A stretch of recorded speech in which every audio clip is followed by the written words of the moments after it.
the purchaser or purchasing country influence the paperwork. Some country might be asking for some certification programs.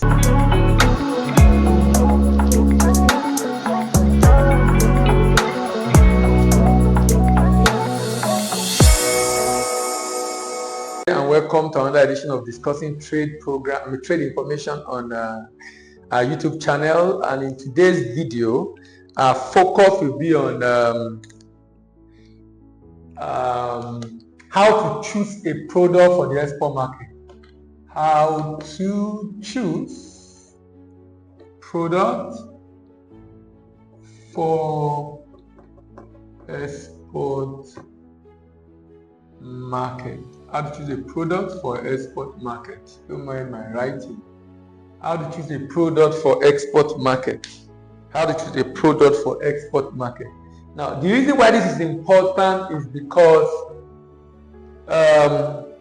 when I like it when someone wants to go into export and is not married to any product. And the reason why I like it is the fact that because you are not married to any product, it gives you option to choose viable product, to choose product that will be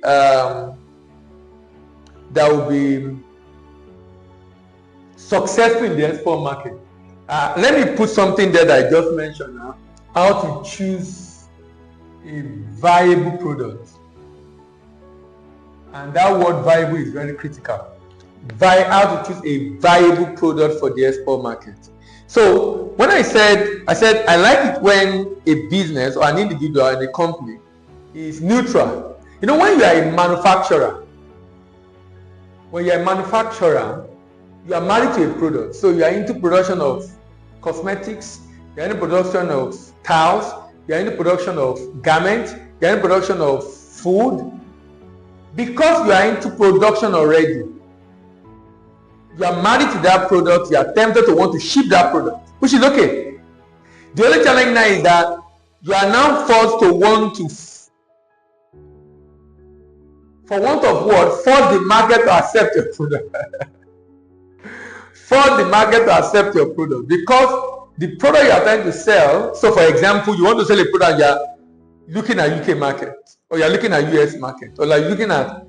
The idea basically is that because you already have the product, you are now looking for market that buy that product, which is not bad in itself. Only that now you restrict your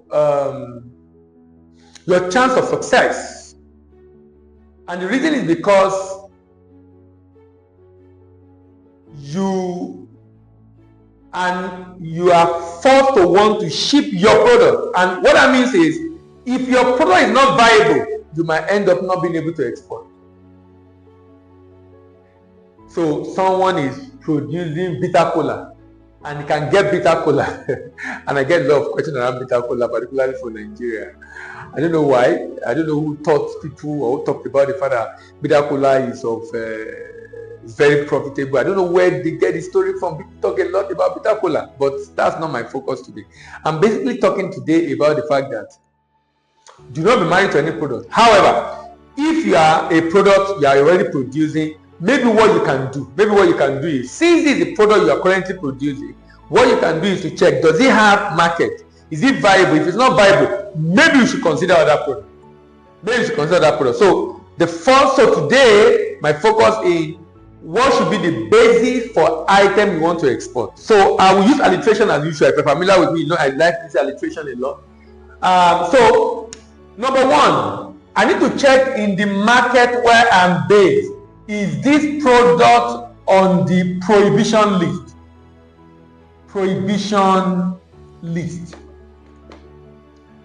Different countries have different products prohibited for export for a number of reasons.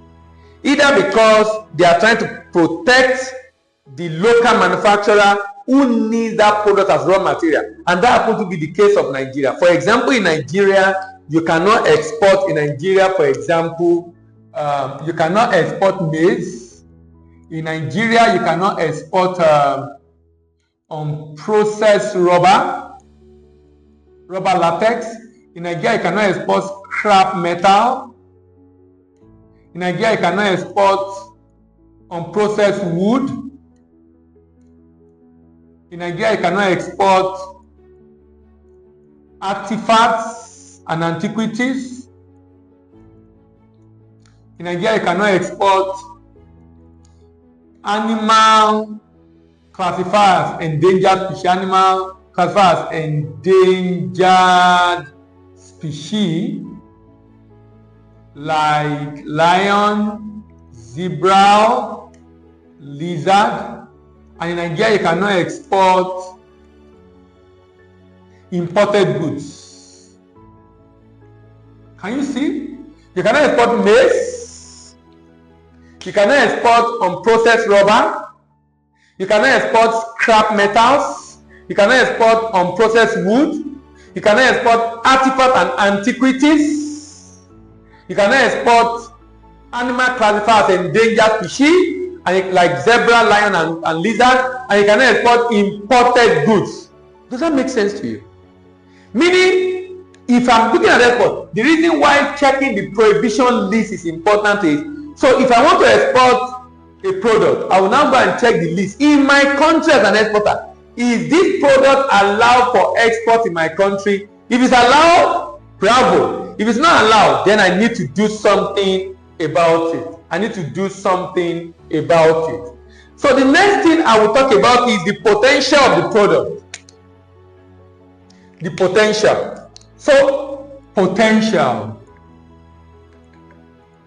The product you want to export, does it have potential in terms of volume of demand around the world? Volume of demand around the world. Volume. So, what is the demand, for example? My recommendation is anything less than $1 billion or maybe 500 million to $1 billion is not worth. I don't think you should consider it because I feel it will be too crowded and maybe be challenging because of competition. The more, the merrier. I mean, in terms of volume of demand. So, volume. What is the demand, global demand around the world? What's the global demand around the world for this item? How much of this item is being imported? Because the higher the volume, that means most of the time it's because of multiple uses for that product. Multiple uses for that product. Because of the multiple uses for that product, that's why that product is having such a huge demand. And people are producing more because a lot of people are buying. Potential. Now, the next thing is potential. Next thing is purchasers. Purchasers. Now, if there is potential, can I get buyers? You know, in one of the videos we've looked at what you should consider before choosing a market. And one of the things you consider is purchasers in that market. Purchasers. Who are the purchasers for this product? Can I reach them in that market? Who are the purchasers for this product? Who are those that buy this item? And can I reach them in that market? Why is this important? This is very important. Very important. This is very important because if they are mainly government, that may be a bit challenging for me. Who are those that buy? Are they manufacturing company? And if they are manufacturing because they are doing raw material, they are in large volume. The demand is large. And sometimes they might even use a middleman. If it's finished goods, what is the distribution channel in that country? Can I reach the major importers? Or can I reach the wholesalers? Or can I reach the retailers or distributors in that market? Now, coming back again, when I was talking about the volume, because it's raw material and the factory buy, and they have to go through a middleman who can aggregate for them. Why do they do that? That brings me to the next thing you should consider, your purchasing power. Purchasing power. Of course, by purchasing power, I mean, how much do you have to invest? How much? How much do you have? How much do you have to invest? You know, a lot of people call and say, I want to go into Expo. I say, how much do you have? What they have is equivalent of $1,000, which is okay. Only that means immediately I know the amount you want to invest in the business. It doesn't give me an idea of what you can do. Because if I have less than $10,000, you will not be able to do a lot of product. In fact, you won't be able to do commodity. The issue with commodity is this. For most commodity, you have to do a container load. For most commodity, you have to do a container load. if you are going to do a container load of this item, how much is it going to cost you? So for example, I was chatting someone yesterday and was telling me that ginger is, I think, is it 12,500 per kg? That's 12.5 million per ton. I still don't know how true that is, because I look at also it's very high, but it's not. I mean, 12 million per ton is. I mean, let's just assume. Okay, let me assume that's not, because that is outrageous actually. Cocoa has reached that point, but I'm not sure if ginger has reached that point. But let me use cashew. Let's say cashew, let's say 3 million naira, and you need about 17 ton in a container. 17 ton in a container. What does that tell you? You need about 17 tons in a container. That's about 51 million naira. Now, what I'm trying to say in essence is that the product you will be shipping is based on how much money, how much cash you have to do the business. The next thing I'll talk about is producers. Now, if you are like me, a merchant, this will be of concern, because then you have to get who is going to produce this product for you. Who is going to produce this product for you? Who are you going to buy from? Producers. If there is not enough producers available to be able to buy for, you can buy from, unless, like I said earlier, unless you are a producer yourself. That's why you are married to that product. But if you're not a producer, you have to buy from someone who is going to produce for you. Who? Do you have enough producer in the export market to buy from? Do you have enough producer in the export market? I mean, enough people in the export market who can produce for you. Are you going to be able to source for this product? Now, for some product, it's not just sourcing. Where you are going to source is far away, and sometimes you might have to rely on what I call the procurement personnel. Procurement personnel. By procurement personnel, I mean, am I going to be able to get someone to procure? Maybe I have a staff, fantastic,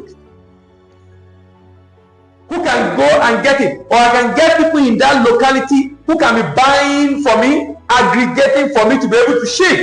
Procurement personnel. The procurement personnel is very, very critical and important, because if I have producers, which can be farmers or miners or manufacturers, depending on the nature of the item, but this product is far away from the location where I'm based, am I going to be able to go myself? Or I have other things I'm doing, because a number of people are coming into this place, they are professionals, they are bankers, they are engineers, they are software engineers, and they're into other things, but they want to also do export. Particularly, in fact, some of them are importers who are looking for forex, who now want to generate forex through export. So how do you deal with that? If you don't have a procurement personnel? Then, now, if you sort out all this, what are the paperwork required to do the shipment in your country? Paperwork. What are the paperwork required by the buyer? Can you get it to your country? What are the paperwork required for you to do the shipment in your country? Can you get and process those documentation paperwork? For example, do you understand the paperwork?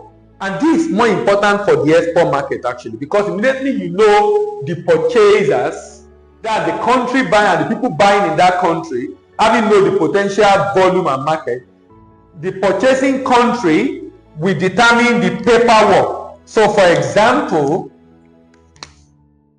the purchaser or purchasing country influence the paperwork. Some country might be asking for some certification programs. Some might ask for certificate of origin. Some might ask for fair trade certificate. Some might ask for organic certification. Paperwork based on the purchase or purchasing country. Paperwork based on the purchaser or purchasing country. And last on my list, and perhaps the most important, the profitability. Profitability. Is this product profitable? Is this product profitable? Is this product profitable? If my product is it's not on the prohibition list should be no. Potential should be yes. Purchaser should be yes. Purchasing power should be yes. Producers should be yes.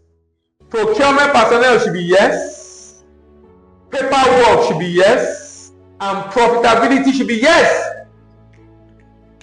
Profitability should be yes. Is the product profitable?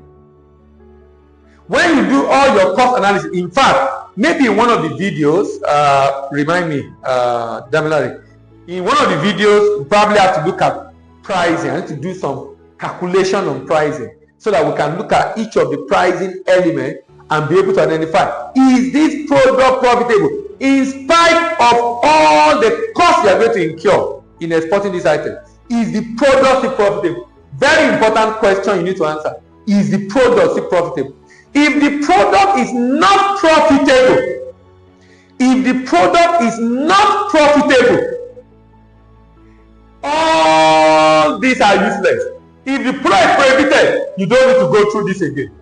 If the product is not profitable, you don't need to go through this again. If the product is profitable, you can get the paperwork, you have procurement personnel to source, you have a producer to produce for you, you have purchasing power to buy, you have purchasers who will buy, there is potential for the product, and it's not on the prohibition list, then you are ready to go. Then you are ready to go. Thank you very much for being part of this conversation. I believe this video has helped you to be able to know how to choose the product for the export market. See you in the next video, and bye for now.